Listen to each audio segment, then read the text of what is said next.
En el libro El arte de la guerra, escrito por el estratega militar Sun Tzu hace como unos 2500 años, él escribía lo siguiente, y es una máxima que ahora los estrategas usan. Él escribía lo siguiente: si conoces a tu enemigo y te conoces a ti mismo, no deberías temer el resultado de 1000 batallas. Es decir, la máxima de todos los estrategas en toda la guerra a lo largo de la historia ha sido: conoce a tu enemigo. Esto es así. Conoce al enemigo, cuáles son sus fortalezas, cuáles son sus debilidades. Es algo básico para enfrentar batalla.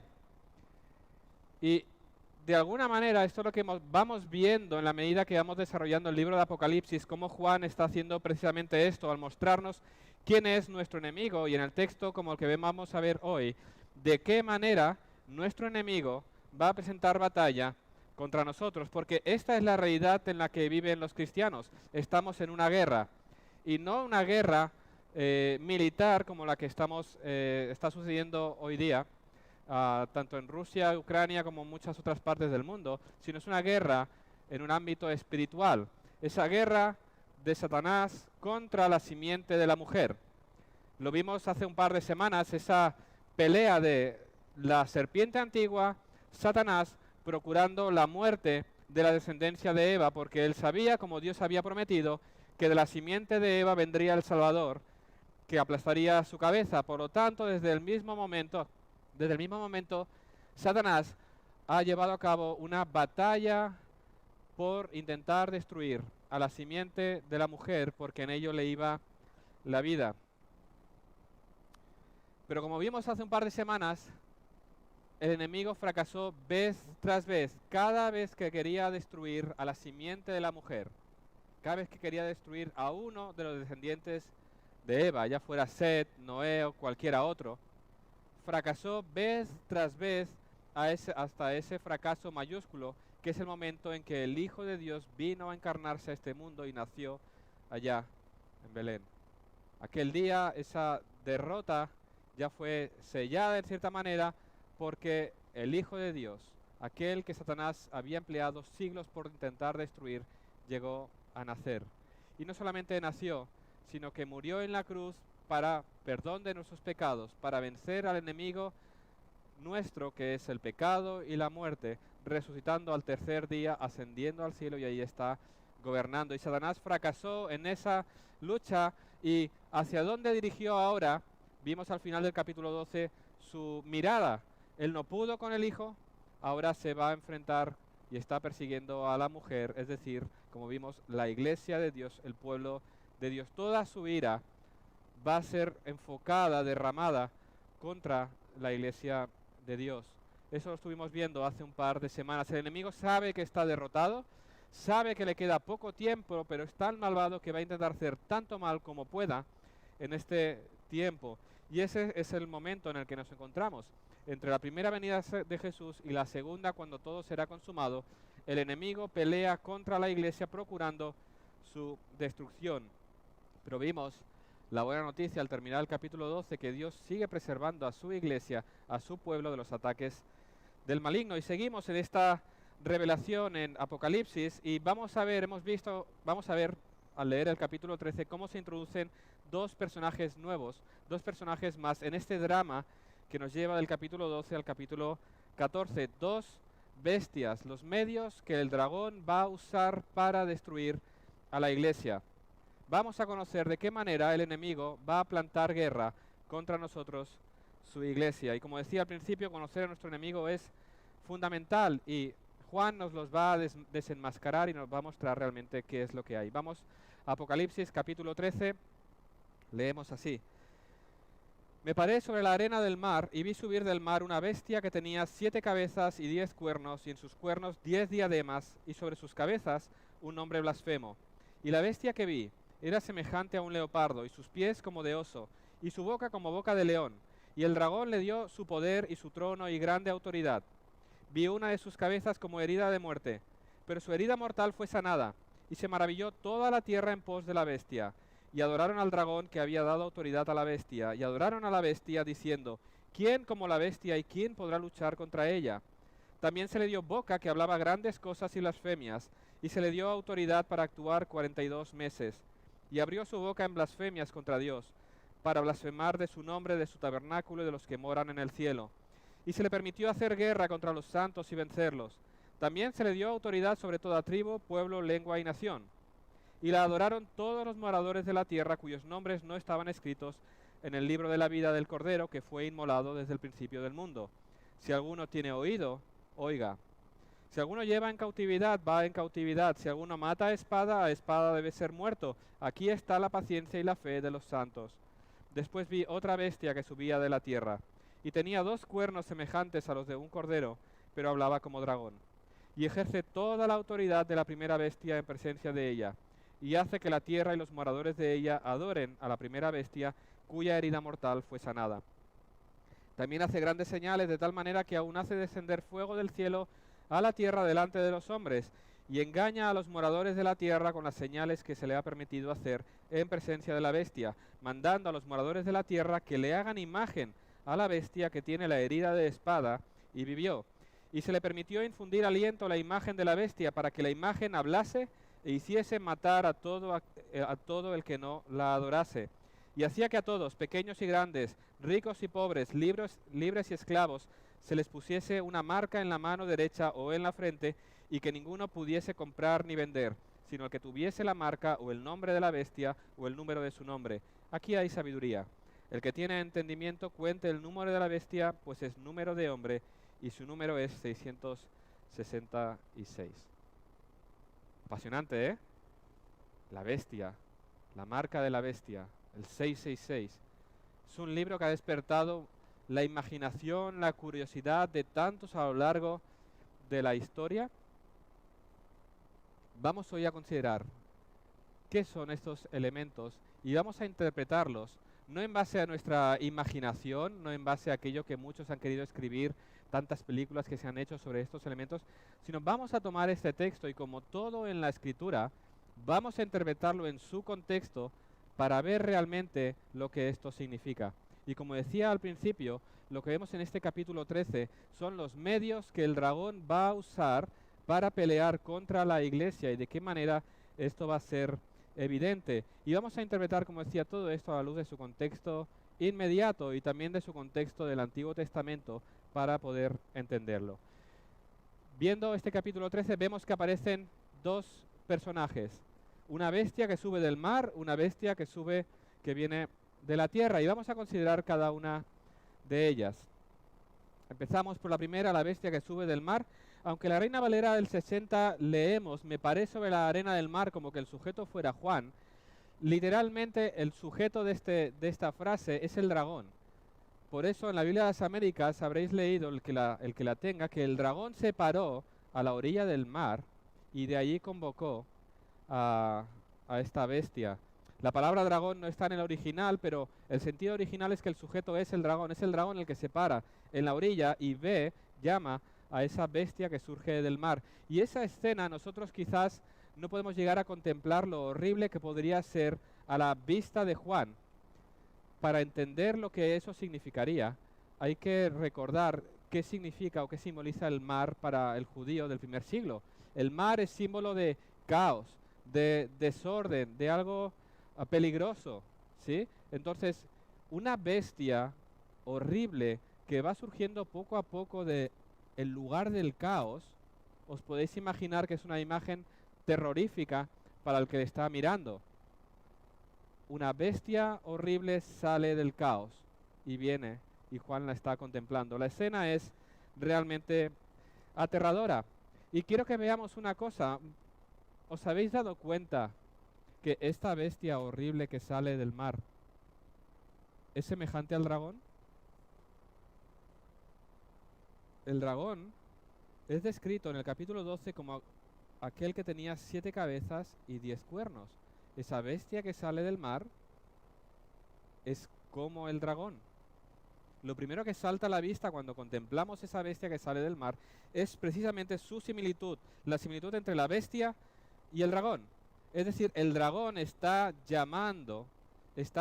haciendo aparecer un ser hecho a semejanza suya. Y una cosa que vamos a ir viendo a lo largo de este capítulo 13 es precisamente este interés de Satanás de imitar y falsificar la obra de Dios en su manera de actuar.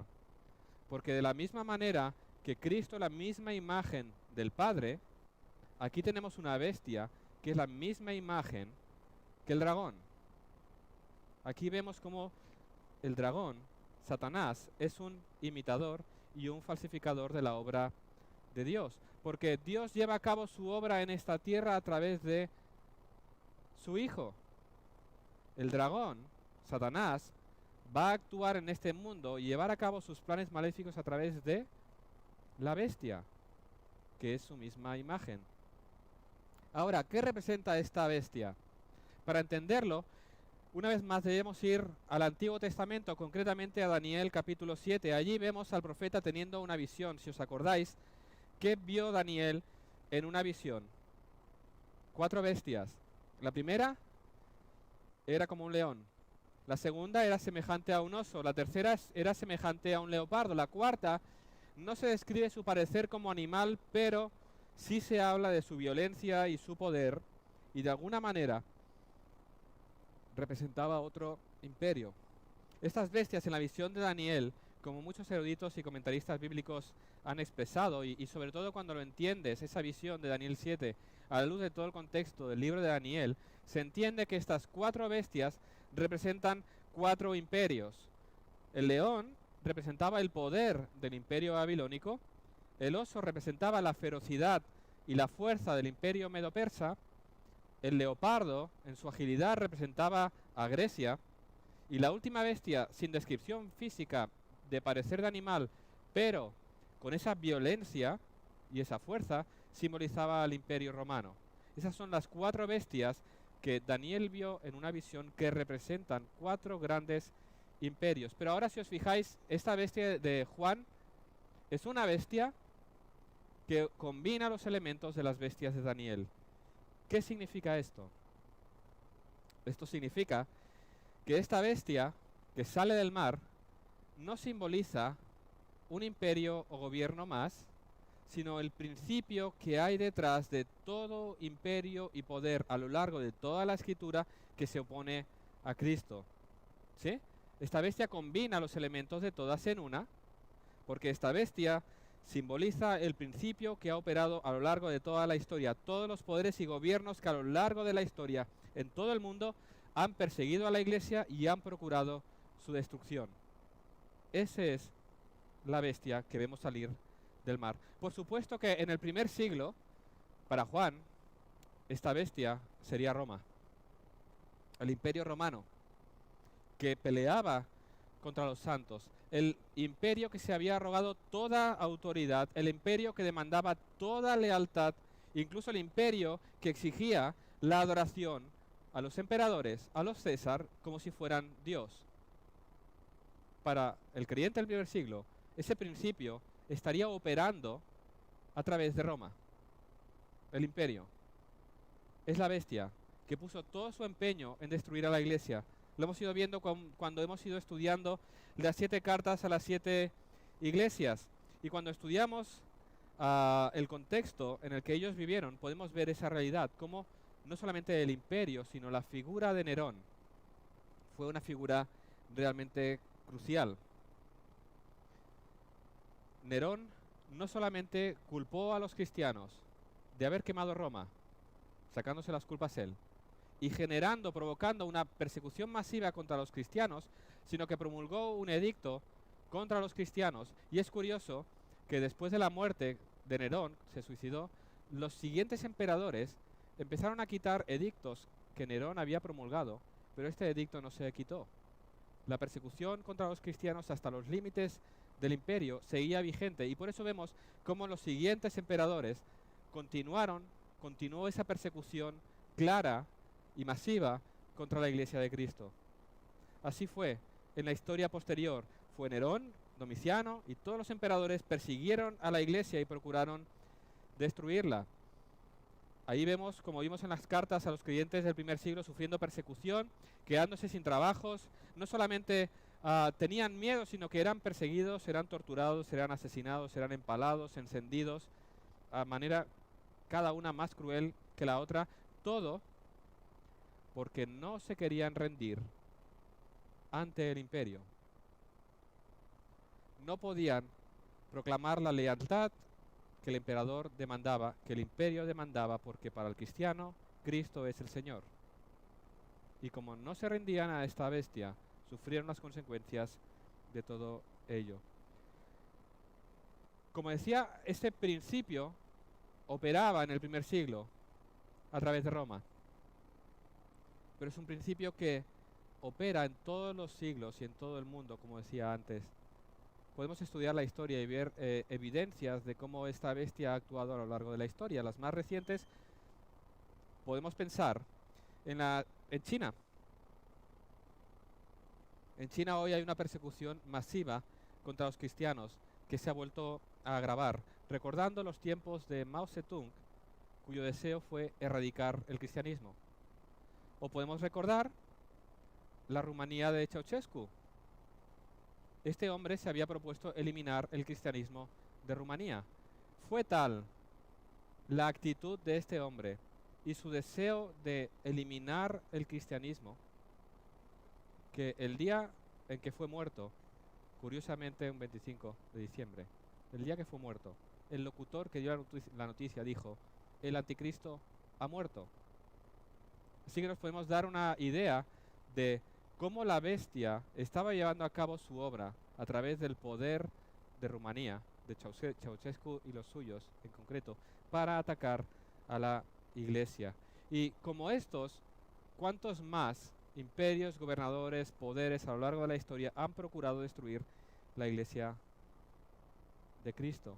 Y así es, si lo vemos hoy en día, tenemos China, tenemos cuántos países alrededor del mundo. El simple hecho de ser cristiano y confesar a Cristo como Señor ya te pone la marca de culpable y van a por ti, te van a cortar la cabeza, no puedes predicar, no puedes hablar. ¿Cuántos hermanos alrededor del mundo están sufriendo por la causa de Cristo porque el Estado los persigue para destruir? Por ellos oramos los miércoles muchas veces, para que Dios los fortalezca allí donde está. Esa persecución activa de la bestia contra la iglesia. En unos lugares muy evidente, en otros más sutil. La bestia intenta destruir a la iglesia por medio de leyes. Por medio de leyes que le dicen lo bueno malo, lo malo bueno, y el que no está de acuerdo paga las consecuencias. Es una persecución más sutil, legislando en contra de todo lo que tiene que ver con Cristo, y todo aquel que no se someta a este imperio, a esta ley, recibirá el castigo. Esa es la realidad que vivimos también en este mundo. Juan nos muestra cómo debemos ver qué es lo que hay detrás de estos poderes del mundo. No son ellos. Hay algo detrás, y es el mismo Satanás, que está obrando a través de ellos, dándoles el reino, dándoles el poder, dándoles la autoridad. Cada uno de estos poderes, cada uno de estos gobernantes son herramientas en las manos de Satanás para que él cumpla sus propósitos. Por eso no hay que sorprendernos por lo que está sucediendo en el mundo. Miramos al mundo alrededor y vemos cuánto mal, cuánta persecución, principalmente contra la iglesia. Vemos estos tiempos que están siendo aún más graves, la persecución contra los cristianos se ha elevado y ha crecido mucho más, y no debemos sorprendernos y asustarnos y quedarnos atónitos, porque es la realidad. Satanás está actuando en este mundo a través de esos poderes. Esa es la realidad. Es la bestia procurando la destrucción de la iglesia. Y seguimos en este texto y vemos que a esta falsificación que está llevando a cabo Satanás de la obra de Dios tiene un elemento más. Dice que esta bestia que Juan vio tenía una herida mortal que luego fue sanada, lo que llevó a los hombres a seguirlo y adorarlo. ¿A qué os recuerda esto? A la resurrección de Cristo. Cristo resucitó y por su resurrección nosotros le seguimos y le adoramos. Así que vemos una vez una falsificación más acerca de la obra de Dios en este mundo.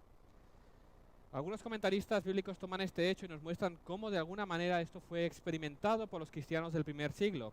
Como decía antes, Nerón en el año 68 se suicidó, se quitó la vida. Ahora, cuando él se quitó la vida, él había dejado el Estado en un estado deplorable.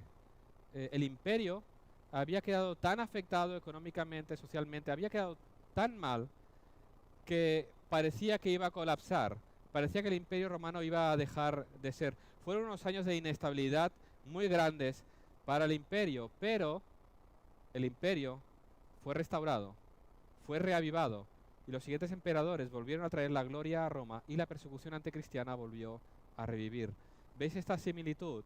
Aquel poder que parecía que estaba herido de muerte volvió a la vida con más fuerza para atacar a la iglesia. Por eso esa exclamación en el versículo 4, ¿quién es semejante a la bestia y quién puede luchar contra ella? Porque parece que esos poderes van a ser derrotados, pero vuelven a levantarse. Y esa es la realidad a lo largo de la historia. Vez tras vez, esta bestia, ese principio anticristiano, por medio de poderes, se levanta, se coloca en el trono, arroga para sí toda autoridad, demanda toda lealtad, procura la destrucción de la iglesia, no lo consigue, pero además cuando ese imperio parece que va a ser destruido, otro se levanta, y así es toda la historia. Parece que los poderes anticristianos siguen actuando vez tras vez y como que nunca van a poder ser destruidos porque vuelven a salir y cada vez quizás con más fuerza para procurar la destrucción de la iglesia. En este tiempo entre que el Señor vino y Él va a regresar, vemos esa realidad, poder tras poder persiguiendo a la iglesia. Parecen invencibles y por eso el mundo adora el poder militar de estos estados, adora sus fortalezas, porque ese es un deseo también del dragón, adoración. Satanás quiere ser adorado. Satanás quiere la adoración que le pertenece a Dios. Ese ha sido su deseo desde el principio. Y ahora la procura a través de esta bestia. Quiere ser adorado. Quiere que todos se rindan y confiesen lealtad al Estado, que confiesen que el Estado es su salvador, que es el que les tiene que decir qué es lo bueno y qué es lo malo, que es el que les tiene que cuidar y guardar. Y es cierto que esa debería ser la tarea del Estado, procurar la paz y el bien de aquellos, pero estamos hablando de estos poderes anticristianos que procuran la destrucción, quieren lealtad, quieren que nos rindamos a Él. Fijaros, Domiciano en el primer siglo, él se presentaba a sí mismo humildemente como Señor y Dios. Vimos en el primer siglo, en la iglesia de Éfeso, cómo se levantó un templo para la adoración del emperador. Cómo se tenía que confesar que César es el Señor. Someter nuestra lealtad por completo al emperador para poder comprar, para poder vender, para poder comer, para poder vivir. El enemigo quiere que las personas se rindan en adoración a Él y confíen en Él como su Salvador. Aquellos que se arrodillan y se rinden, declarando lealtad absoluta al poder, a este poder anticristiano, se están arrodillando y rindiendo en adoración al mismo Satanás. Y esa es la realidad. Si tú le preguntas a los que tienes a tu alrededor, no creyentes, si ellos se consideran adoradores de Satanás, te van a decir que no. Porque nadie en su sano juicio, aunque los hay, adorarían a Satanás como quien es Él. Pero la realidad es que cuando los hombres están confiando en un poder, en un gobierno o en una ideología como su salvador, están en último tiempo, en último término, adorando y rindiéndose ante Satanás, que es la mano detrás de estos poderes y estas ideologías. Pensad en esto, todas estas ideologías que están circulando entre nosotros, claramente anticristianas, son las herramientas de Satanás para destruir. No son indefensas. Han sido preparadas y enviadas por el enemigo para producir tanto mal como pueda en este mundo. Ese es su deseo, destruir, y que los hombres se rindan en adoración, reconociendo que este poder es mi salvador, este estado es mi salvador, esta ideología es mi salvador, y este poder anticristiano, como leemos en el versículo 6, blasfema contra Dios, contra su nombre y contra aquellos que se identifican con el Cristo, y a la bestia se le dio poder para hacer guerra contra los santos y conquistarlos. Y cuando tú lees todo esto, este panorama de la bestia actuando en el mundo, procurando la destrucción, el panorama del capítulo 13 parece sombrío. Una bestia activa procurando la destrucción de la iglesia hasta que el Señor regrese no es muy alentadora. Unos poderes que por mucho que peleemos se volverán a levantar una y otra vez y vamos a ser perseguidos una y otra vez. Parece que no hay esperanza, pero nada más lejos de la realidad. A pesar de lo sombrío, a pesar de que realmente el enemigo está peleando entre nosotros, procurando nuestra destrucción, a pesar de que vemos que todo se pone en nuestra contra, hay esperanza. Porque fijaros, a esta bestia, leemos, se le dio autoridad para actuar. Se le concedió hacer guerra. ¿Qué significa esto? Que si puede actuar en este mundo es porque Dios ha permitido y le ha concedido que pueda hacerlo. La bestia no es soberana. Satanás no es el soberano. Dios es el soberano. Y Satanás es una criatura que no puede hacer nada sin el permiso divino. Dios le concede lo que puede hacer. Dios limita lo que puede hacer, incluso en el tiempo, por 42 meses, entre que Cristo vino y Cristo regresará. Este es tu tiempo, este es tu marco, esto es lo que puedes hacer, hasta aquí puedes llegar. Así que Dios es soberano sobre todas estas cosas, no Satanás. Él le tendrá que rendir cuentas, le rinde cuentas a Dios. No puede hacer nada fuera aparte del permiso divino. Así que recuerda, número uno, esto. Cuando veas que todo se pone complicado, porque vienen tiempos complicados y vendrán tiempos más complicados, y podemos llegar a desanimarnos y decir, parece que todo se pone tan negro que no hay salida. Recuerda, Dios sigue gobernando y todo lo que sucede está en sus manos. Y el enemigo hará cosas, y hará cosas malas y cosas feas, y nos quitará la vida y nos perseguirá, pero recuerda, no hará más de lo que Dios le ha permitido. Eso nos ha de dar descanso. Tu vida y la mía estarán en las manos de aquel que tiene todo el poder. Y Satanás no va a hacer nada más. Limitado. Y recuerda, este capítulo 13 lo tienes que leer en el contexto inmediato. Capítulo 12. El Cristo ha vencido al dragón. No olvidemos nunca que quien ha vencido es Jesús, es nuestro Salvador. Al final, el Cordero vence. El título de esta serie es La victoria del Cordero, porque el Cordero ha vencido. El enemigo está derrotado y lo sabe. Fijaros, alguien decía, cuando vamos a la ciudad de Roma, la todopoderosa Roma de entonces, pero cuando vamos ahora, ¿qué vemos? Las ruinas del Imperio Romano. Cuando vamos a Berlín, capital de aquel imperio que quería conquistar también el mundo destruyendo, ¿qué vemos? Los restos de la Cancillería de Hitler y el búnker donde se suicidó. De hecho, podemos comprar incluso trozos del muro de Berlín, la personificación misma de los intentos marxistas-leninistas de dominación mundial y de destrucción del cristianismo. El reino de Cristo gana siempre. Los reinos de este mundo van a ser destruidos. Y tenemos imágenes, imperios que parece que iban a dominar el mundo entero, hoy no son más que ruina.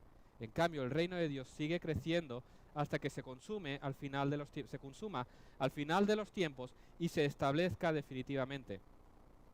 ¿A qué reino perteneces? Si perteneces al reino de Dios, estás confiado. Los poderes se levantarán, procurarán destruirnos, pero el reino de Dios, fijaros, en medio de la oscuridad que estamos, sigue creciendo.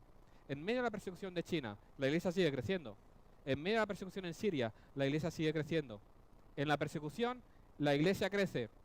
Así que el enemigo, procurando la destrucción, hace que el evangelio siga corriendo alrededor del mundo. Ese es nuestro Salvador. Recuerda quién ha vencido. Recuerda esto en los tiempos de dificultad. Y recuerda esto, porque van a venir tiempos difíciles. Fijaros, hay un versículo aquí en medio que queda como medio extraño. Versículo 10. Lo voy a leer en la Biblia de las Américas, que tiene una traducción más literal. Dice que si alguno es destinado a la cautividad va. Si alguno ha de morir a espada ha de morir. Aquí está la perseverancia y la fe de los santos. ¿Qué hace este versículo aquí en medio en un contexto de persecución y de ataque? Un llamado a la perseverancia. Seguir a Cristo no es un camino de rosas. Seguir a Cristo va a implicar sufrimiento. Seguir a Cristo va a significar quedarte sin trabajo. Seguir a Cristo va a significar cárcel. Significar a Cristo va a significar ser burlado, perseguido, atacado, incluso quitado la vida. Recuerda, no es un camino de rosas. Es un camino en el que vas a sufrir por la causa de Cristo. Si has de ser llevado al cautiverio, a la cárcel, ve. Si has de ser muerto a espada, ve. Es un llamado a los mártires, es un llamado a perseverar en la fe cuando nuestras vidas sean amenazadas. ¿Por qué? No temamos. No temamos, decía alguien. Tenemos que apretar las mandíbulas y los dientes y afrontar la realidad de la vida antes del regreso de Cristo. Juan está escribiendo en realidad para generar una generación de mártires que no amen sus vidas hasta la muerte por la causa de la palabra del testimonio, el Evangelio de Cristo. Dice, en esto quiere convertirnos. Si Cristo reina, entonces yo soy su súbdito y Él reclama la primera lealtad por encima de lo que el mundo pueda exigir. Quiere que veamos que seguir a Jesús no es todo dulzura y luz después de todo. No. Si somos fieles seguidores del Rey Jesús, en estos días difíciles se necesitará la resistencia y la fe de los santos. No confíes en los carros, no confíes en los príncipes, confiad solo en el Señor por cuya sangre vencemos. Esa es la realidad. En medio de la persecución anticristiana que va a venir y que ya estamos experimentando, resiste, pelea y si ha de ser muerto, sé muerto. En Cristo hay victoria. Cristo ha vencido. Nos espera una eternidad con Él. Persevera hasta el fin, hasta recibir la corona de gloria. Ese es el llamado. Y vamos a seguir en el texto con la segunda bestia.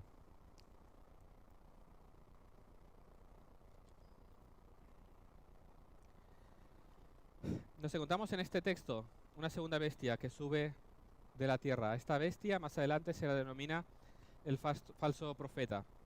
¿Cómo se describe a esta bestia? Tiene dos cuernos semejantes a los de un cordero, pero hablaba como el dragón. Esta bestia coopera con la primera bestia. Todo lo que hace esta bestia es para llevar a las personas a rendirse a la primera bestia, para adorarla. Vemos que esta bestia hace toda una serie de supuestos milagros para engañar al pueblo y llevarlos a adorar a la primera bestia. Manda también a las personas a hacer una imagen o estatua en honor de la primera bestia y luego hace que la imagen hable. Luego manda que se ponga una marca en la mano derecha o en la frente de todos como evidencia de su lealtad. Si la primera bestia la podíamos denominar un falso Cristo, esta segunda bestia la podríamos llamar un falso Espíritu Santo. Y fijaros una vez más, este énfasis en la mentira, en el engaño, en la imitación de Satanás. Tenemos una falsa Trinidad. Nosotros creemos en un Dios trino, Padre, Hijo y Espíritu. Y en este texto, en estos dos capítulos, se nos refleja una falsa Trinidad. El dragón, la primera bestia y la segunda bestia. El dragón obra en este mundo para llevar a cabo sus planes a través de la primera bestia. Y luego llaman a la segunda bestia, cuya tarea ¿cuál es? Llevar al mundo a adorar a la primera bestia. El Padre obra por medio de su Hijo en este mundo. Y Padre e Hijo envían al Espíritu Santo ¿para qué? Para que adoremos a Cristo. Una falsa Trinidad. Una imitación satánica de quien es Dios. Así de malvado es nuestro enemigo, procurando actuar y hacer las cosas como si fuera Dios. Y ese ha sido su deseo desde el principio. Ahora, ¿qué significa o qué simboliza este falso profeta? Este profeta representa a todo sistema religioso y filosófico de este mundo que se opone a Cristo. Como decía alguien, si la primera bestia es la mano de Satanás obrando, la segunda bestia es la mente de Satanás. Son sus pensamientos. Como los falsos profetas del Antiguo Testamento, así como todas las religiones y filosofías de este mundo, pretenden dirigir nuestra adoración aparte de Cristo, que miremos hacia otro lugar que no sea Jesús. Y ahora, esta bestia actúa de manera mucho más sutil. Fijaros, parece un cordero, pero cuando habla, escuchas el aliento del dragón. actúa de manera muy sutil. Parece un cordero. Un cordero, la imagen de un cordero es algo apacible, tranquilo, seguro, ¿verdad? Es algo indefenso, es algo que no te puede hacer daño. Nadie temería o sospecharía del cordero.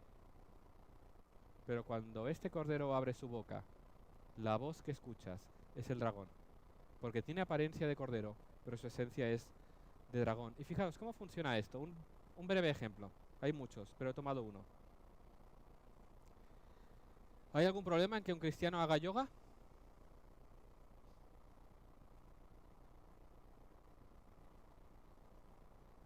Esta bestia te dirá, no hay ningún problema. Es una serie de ejercicios, estiramientos que van bien físicamente y también para tu espíritu, ¿verdad? Entonces tú dices, es verdad. El yoga son una serie de posiciones, estiramientos, una búsqueda de la tranquilidad, de la paz. No hay nada malo. Es un cordero. No se ve peligroso, sino quizás incluso bueno, físicamente y espiritualmente. Y entonces tú vas y te apuntas a las clases de yoga y ya has caído en el engaño. Porque el yoga no es un mero ejercicio físico, el yoga es una religión. Así lo expresa uno de los más conocidos yoguistas en su comentario a los documentos o a los escritos fundacionales del yoga. Él dice, y escucha bien, yoga es la capacidad de dirigir tu mente hacia un objeto exclusivamente y de mantener esa dirección sin ninguna distracción. En cuanto no se alcance ese estado, el hombre no puede unirse plenamente a Dios. ¿Qué promete el yoga? Te promete paz sin tener que abandonar tus pecados. Te promete equilibrio mental y espiritual sin tener que admitir tu debilidad y tu necesidad de Jesús. Te promete felicidad sin el gozo de Dios. Si tú empiezas a participar de esta actividad de yoga, vas a ser movido hacia una religión que promueve la paz y el equilibrio mental aparte de Dios. Es sutil, pero ese es el engaño del dragón, porque te lo presenta como algo bueno. Y así se presenta, como ejercicios. Recuerdo una vez en la escuela hace años, no recuerdo si fue con Ethan o con Ana, que recibimos una nota de que el viernes por la tarde iban a hacer una actividad de yoga. Entonces, claro, yo contacté con la profesora y dije, mira, nuestro hijo no va a participar en esa actividad. Y me dijeron, no, vamos a hacer estiramientos y ejercicios para que tengan tranquilidad y tal. Y digo, ya, pero es que lo estáis anunciando como una actividad de yoga. Si a mí me decís que el viernes por la tarde vamos a hacer estiramientos, pues no hay ningún problema. Pero estáis diciendo que vais a hacer yoga.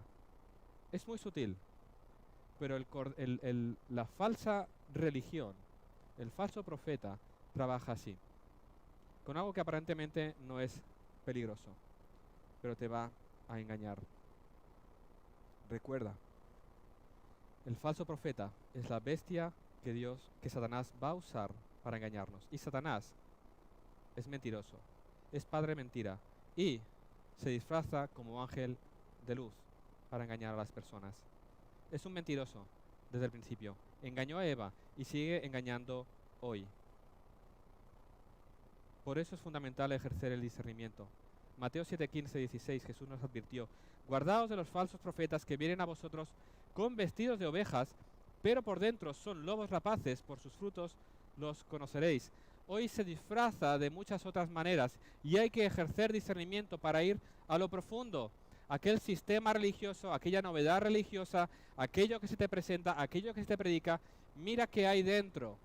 No te quedes en la fachada, porque Satanás es un maestro de la mentira y no te vendrá a este púlpito diciendo Cristo no es Dios.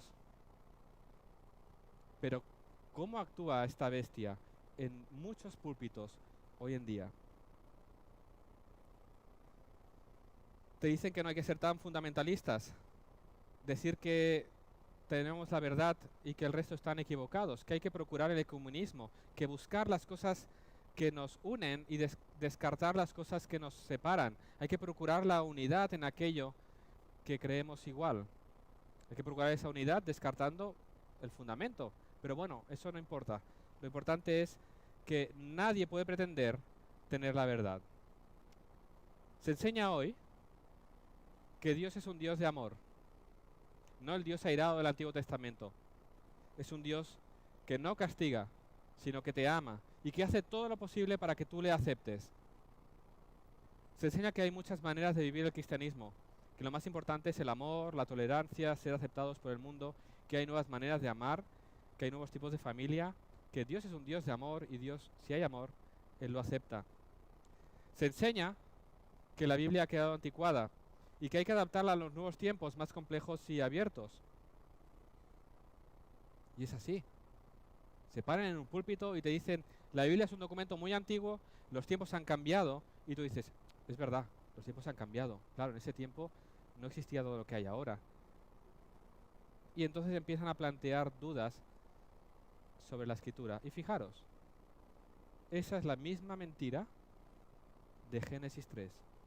¿Dios realmente ha dicho esto? Vamos a reinterpretar su palabra. Eso es lo que hace la falsa religión hoy. Dios no ha querido decir esto. Dios está diciendo esto otro.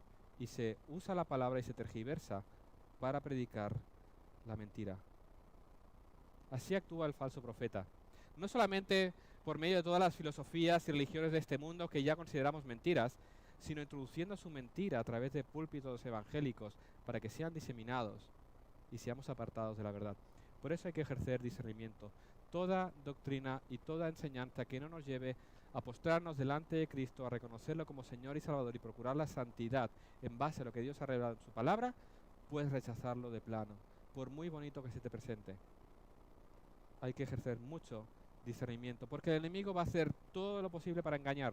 Fijaros que aquí dice que la bestia va a hacer trucos, milagros, señales para engañar. ¿Os acordáis de Faraón? Sus magos intentaron emular los milagros que Dios estaba haciendo por medio de Moisés. Y lo hicieron de manera que la gente se lo creía. Hoy en día el enemigo intentará engañar. Así lo leemos en Mateo 24:24. Jesús nos lo advirtió. Se levantarán falsos cristos y falsos profetas y harán grandes señales y prodigios, de tal manera que engañarán, si fuera posible, aún a los escogidos. Mucho cuidado, porque el enemigo se presenta como ángel de luz y va a hacer sus milagros para intentar engañarnos. Ejerce discernimiento y sobre todo, crece en el conocimiento de las Escrituras, para que toda enseñanza, toda palabra, toda religión, toda actividad pase por el filtro de la palabra y pueda discernir los espíritus y las enseñanzas que hay detrás. Porque el falso profeta parece un cordero, pero es un dragón. Y ahora seguimos en el texto, esta obra de la bestia. Y leemos en el versículo 16 que hacía que a todos, pequeños y grandes, ricos y pobres, se les pusiese una marca en la mano derecha o en la frente y que ninguno pudiese comprar ni vender, sino el que tuviese la marca o el nombre de la bestia. Esa es la famosa marca de la bestia. ¿Cuál es esta marca? Que este falso profeta va a poner en la mano o en la frente de los hombres. Si pones en Google cuál es la marca de la bestia, van a salir no sé cuántos millones y sobre todo muchos vídeos de YouTube que parecen muy creíbles, ¿eh? Me he mirado alguno y miras y dices, es verdad, está muy bien presentado y como está en vídeo, te lo tienes que creer. ¿Cuál es esta marca? Una vez más, como siempre, hay que buscar el contexto porque hoy en día se plantean muchas cosas. ¿Es la marca de la bestia algún tipo de tecnología, un chip que nos van a implantar en la mano con el cual vamos a tener que comprar o vender, o un chip que se nos va a poner en la cabeza que supuestamente nos va a facilitar la vida, pero va a ser una manera de controlarnos? Esto existe hoy en día, esta tecnología. Incluso este último tiempo que hemos vivido, la vacuna del COVID es la marca de la bestia, porque claro, con el pasaporte, si no te pones la vacuna, no puedes ni comprar, ni vender, ni muchas otras cosas. La imaginación humana tiene mucha capacidad de ver estas cosas, ¿no? El problema con estas teorías es que siempre son esclavas de la generación en la que viven.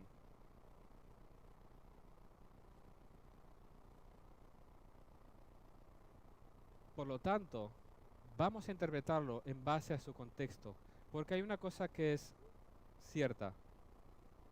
Juan escribió esto a los creyentes del primer siglo, ¿sí? No tiene sentido que Dios le advierta a Juan de un chip que nos van a poner en el brazo. ¿Juan, de un chip? No tiene sentido. Tiene que ser algo, de alguna manera, que sea aplicable a ellos. Porque es una advertencia. Cuidaos del falso profeta, porque va a poner una marca. Claro, si la marca va a poner dentro de 2000 años, pues yo voy a vivir feliz. No, eso tiene un sentido en su contexto. Por lo tanto, de la misma manera que todo lo que hemos ido viendo a lo largo de este libro de Apocalipsis es algo que sucede desde el principio, desde que Cristo vino hasta que Él regresó, de alguna manera,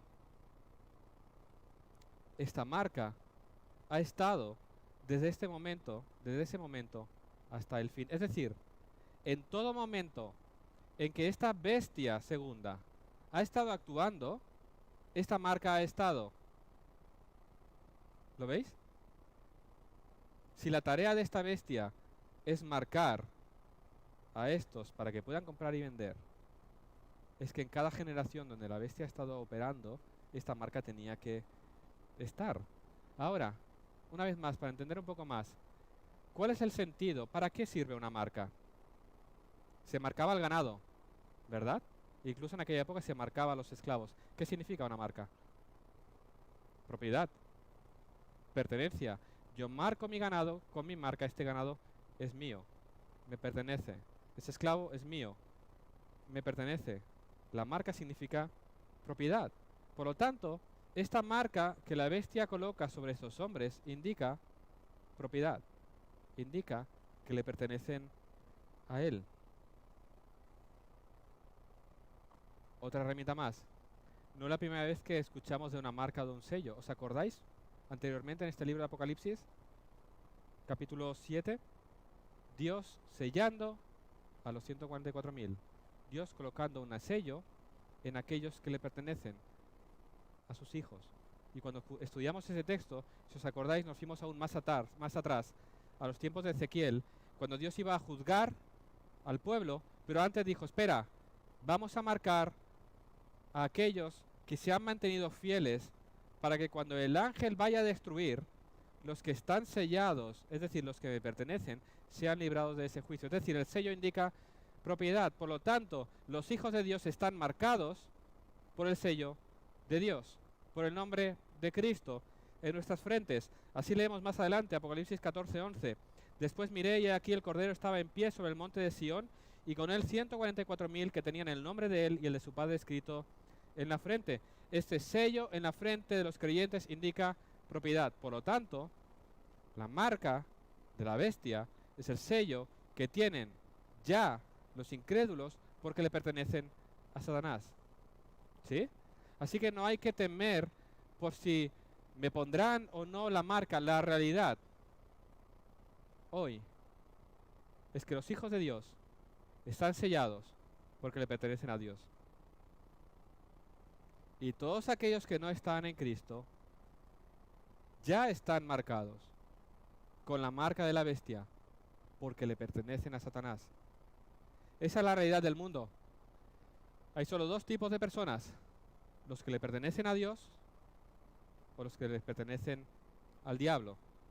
Unos están sellados por Dios mismo, los otros le pertenecen al enemigo. Esa es la realidad. ¿Puede un cristiano entonces recibir la marca de la bestia?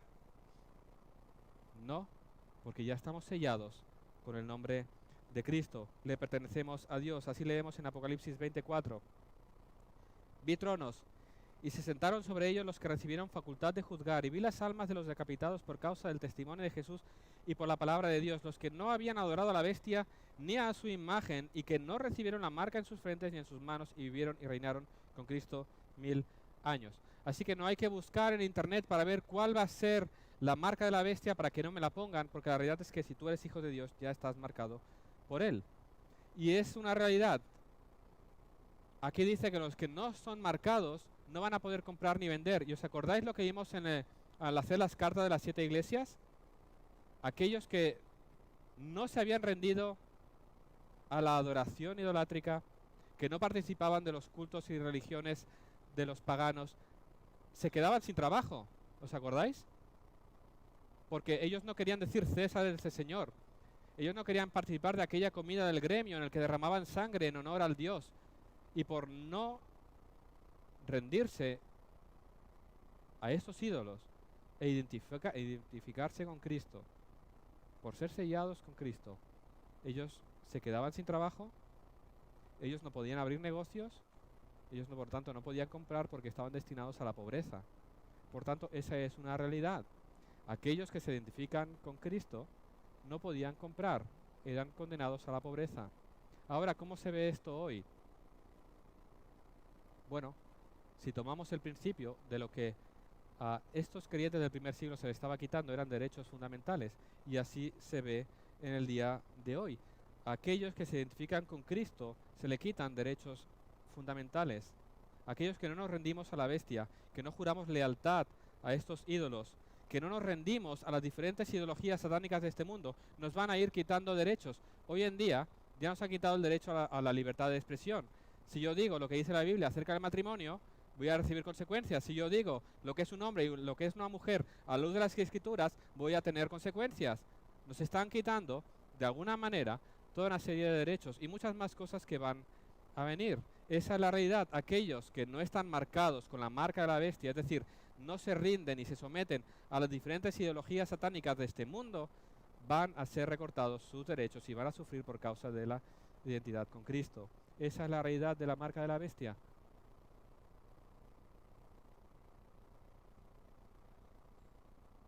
Y la última pregunta, ¿qué significa ese número? ¿Cuál es ese número, ese nombre que dice, con el cual vamos a hacer? Dice, cuenta el número de la bestia, es su número de hombre y su número es 666. Y lo voy a explicar brevemente, aunque no se puede ser dogmático, hay un montón de interpretaciones, pero lo voy a explicar porque está en el texto y es importante que sepamos qué significa, porque está aquí. Hay multitud de explicaciones que se han dado, no las voy a expresar, no las voy a hacer un estudio de eso, sí que voy a explicar una de ellas porque es muy conocida y es la que se basa en un método de interpretación que se llama gematría, que lo que significa es interpretar el sentido de esos números por medio, es la interpretación de nombres basados en la asignación de un valor a cada una de las letras. Es decir, esto en el idioma hebreo, ¿vale? Pero para hacer un ejemplo, si a la A le ponemos 1, a la B un 2, la C un 3, ¿no? A la J un 10, la K un 11, un 20, si asignas un número a cada letra, con una calculadora que puedes encontrar por internet, si tú escribes en griego Caesar Neron, sale 666. Y dices, mira, entonces identificar al anticristo significará ir poniendo cada día en esa calculadora los nombres de los distintos gobernantes y cuando dé 666 en hebreo, entonces dirás, mira, ese es. Esa es una interpretación que muchos comentaristas dan, que parece muy lógica, que parece que da resultado, pero tiene sus inconvenientes cuando entras un poquito más allá porque para que de esos números a veces tienes que hacer alguna cosa. Pero le he explicado porque está por ahí. Pero, si nos hemos ido dando cuenta a lo largo de todo el libro de Apocalipsis, en la manera en que Juan usa los números, ¿sí? Cómo los números simbolizan o significan algo, podemos llegar a entender este número. Porque Juan usa los números de una manera determinada. El 7, ¿qué significa? Es el número de lo divino, ¿verdad? Es el número que indica perfección. Entonces, ¿el 6 qué es? Es casi 7. Pero no llega a 7. Es 6. No alcanza la divinidad. No alcanza la perfección. Queda corto. No llega. Fracasa. ¿Sí? Si el 7 es el número divino, el 6 no llega. Entonces, si 777 podría indicar la perfección de la plenitud de la perfección, 6, 6, 6 significa la plenitud del fracaso. Y ese es el número de la bestia. Ese es el nombre. Fijaros. Es el número de hombre. No es el número de un hombre que lo identifica. Es el número de hombre. No es el número divino. Es el número de hombre que no alcanza a Dios. Es el fracaso. 666 es fracaso tras fracaso tras fracaso. El hombre no puede alcanzar esa perfección. Satanás fracasa, fracasa y fracasa vez tras vez. Un ejemplo de este fracaso del hombre, Babel. El hombre quería hacerse un nombre, quería llegar al cielo. ¿Y qué sucedió? Fracaso. Ese es el número de la bestia. Eso es lo que simboliza ese número. Esa falsa trinidad, el dragón, la bestia y el falso profeta, fracasan vez tras vez para alcanzar la gloria divina. Fracasan estrepitosamente. Ese es el número de la falsa religión. Siempre se queda corta, promete, pero nunca puede llegar a dar salvación. El gobierno puede prometerte salvación, pero no puede dártela. Una ideología puede prometerte muchas cosas, pero no puede salvarte. Una religión o filosofía de este mundo te puede prometer la gloria, pero te llevan de cabeza al infierno. Fracaso tras fracaso tras fracaso, porque no hay otro nombre dado a los hombres en que podamos ser salvos, sino solo el nombre de Jesús. Todo lo demás fracasa en su intento de proveer paz en este mundo para proveer salvación a este mundo. El enemigo ha fracasado vez tras vez. Los imperios fracasarán vez tras vez. Las filosofías fracasarán vez tras vez. Pero Cristo vence y da victoria. Y en el nombre de Cristo hay salvación. Esa es la realidad. Aquellos que llevan el nombre de Dios, el nombre de Cristo en sus frentes, han sido adoptados, son salvados, tienen vida verdadera. Vamos a ir terminando. A pesar de lo sombrío de este capítulo, la buena noticia del Evangelio es que hay esperanza para el creyente, porque a pesar de que todos los poderes de este mundo se pongan contra la iglesia, a pesar de todo el poder que Satanás pueda atribuir a las diferentes herramientas, los estados, los poderes, los gobernantes, las religiones, etcétera, van a fracasar. Están condenadas a la derrota. Y hermanos, nosotros somos el pueblo de Dios. No debemos temer al dragón, a la bestia, al falso profeta, a los poderes de este mundo, ni rendirnos a las ideologías de este mundo. No debemos temer a la marca de la bestia, porque ya hemos sido sellados con el nombre de Cristo. Mirad, vamos a recibir los ataques del dragón por medio de su bestia, pero recuerda que somos más que vencedores por medio de aquel que nos amó. Por lo cual, decía Pablo, estoy seguro de que ni la muerte, ni la vida, ni ángeles, ni principados, ni potestades, ni lo presente, ni lo porvenir, ni lo alto, ni lo profundo, ni ninguna otra cosa creada nos podrá separar del amor de Dios que es en Cristo Jesús, Señor nuestro. Esa es la verdad que vivimos como creyentes. No hay nada que nos pueda apartar del amor de Cristo.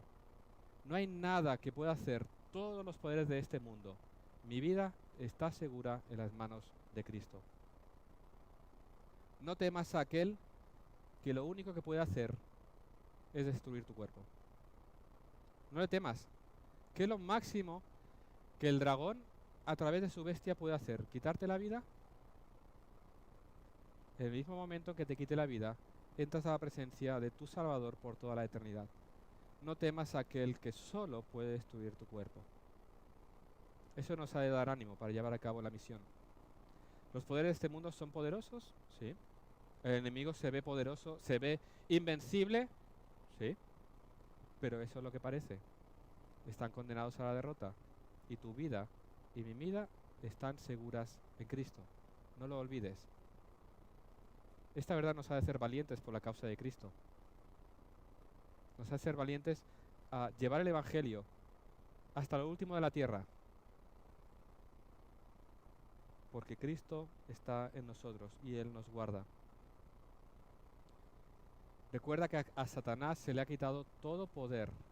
Ya no puede acusar. Ya no te puede amenazar. Uy, eres pecador. Sí, pero Cristo es mi abogado y en Él tengo perdón. Cuidado que te voy a quitar la vida. Tengo vida eterna. No me la puedes quitar. Graba bien la verdad del Evangelio en tu corazón, porque cuando el enemigo venga a atacar, tú vivas confiado. El creyente no le teme al dragón,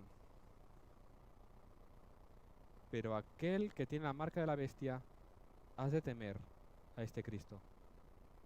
Porque un día te vas a presentar delante de este Cordero, que vendrá como juez, a este Cristo al cual rechazas, al cual sigues hoy ignorando, rechazando, un día te vas a presentar delante de Él, con esa marca de la bestia. Un día te encontrarás cara a cara con el juez. Y todos aquellos que tienen la marca de la bestia van a recibir la ira divina por toda la eternidad. Aquí estamos hablando del sufrimiento que los cristianos tenemos en este mundo. Pero ese sufrimiento está limitado y está siendo guardado el creyente en las manos de Dios. Si tú rechazas a Cristo, el día que te presentes delante de Él, vas a ser enviado a un lugar en el que hay sufrimiento por toda la eternidad. Vas a recibir toda la ira de Dios contra tu pecado y vas a sufrir por toda la eternidad en un lugar en el que ya no hay más consolación. El fuego arderá y no habrá agua para apagarlo, no habrá extintores para apagarlo. Será tristeza y dolor para siempre. Aquel día recibirás el pago por tu desobediencia. Aquel día recibirás toda la ira divina sobre ti. Cosa terrible es presentarse delante del juez sin el abogado defensor. Por lo tanto, te llamo hoy a que vengas a Cristo en arrepentimiento y fe. Que reconozcas tu pecado, que reconozcas que has vivido de espaldas a Él, quizás de manera activa o quizás confiando en tu propia justicia para salvación. Aquel día, decíamos antes, todos aquellos que confiéis en vuestra bondad para venir delante de Dios, llegaréis un día con una bolsa de la basura orgánica, aquella que huele tan mal, y la pondrás delante de Dios y dirás: mira Dios, con esta bolsa de basura quiero que me aceptes delante de ti. Esa es la triste realidad. Qué terrible presentarse aquel día sin el abogado defensor. Busca a Cristo, clama a Él por perdón y salvación. Él te salvará, Él te dará vida eterna, Él será tu abogado para que el día que te presentes delante de Él, sí, tú eras culpable, pero Él ha pagado por ti, Él hablará por ti y pasarás a la eternidad con Él. Ven a Él en arrepentimiento y fe para recibir ese sello de Dios, tener salvación y vida eterna. Hazlo hoy, porque ya has visto cómo está el mundo y no sabes si mañana vamos a seguir vivos. Por lo tanto, busca a Cristo hoy que todavía puedes. Vamos a orar. Señor, venimos delante de ti, reconociendo, Señor, tu grandeza, tu poder, tu majestuosidad. Tú eres el Dios eterno. Y, Señor, queremos alabarte porque solo tú eres digno. El mundo está en oscuridad y esa oscuridad parece que va creciendo, pero tú, Señor, has vencido al mal. Tú has vencido al poder del pecado, tú has vencido al poder de la muerte. En ti hay salvación. Y por eso alabamos y te cantamos, Señor, a ti que eres digno de recibir toda adoración, porque en ti tenemos vida, en ti tenemos perdón, en ti tenemos salvación. Por ti estaremos un día por toda la eternidad adorándote y disfrutando de todo aquello precioso que tú has preparado por ti. Por eso, Señor, como iglesia queremos adorarte, queremos alabarte, queremos reconocer cada una de tus perfecciones y cantarte a ti que eres digno de toda nuestra adoración. Y te pido, Señor, que nos des ánimo para predicar el Evangelio. Que nos ayude, Señor, a dedicar nuestra vida por completo a ti. A no procurar guardarla aquí, sino a perfeccionarla para la eternidad. Señor, capacítanos, ayúdanos como iglesia a ser fieles al llamado. Y te pido, Señor, por aquellos que están hoy aquí y no te conocen, que tú traigas salvación en el día de hoy. Que se den cuenta de su perdición. Que se den cuenta que están en el equipo perdedor. Que ese equipo ya ha perdido. Que ese equipo va a ser castigado. Que ese equipo va a recibir toda la ira divina. Qué absurdo nos parece estar en un equipo perdedor. Abre los ojos, Señor, de todos aquellos que están hoy allí, para que puedan acudir a ti y recibir salvación. Te lo pido en el nombre de Jesús.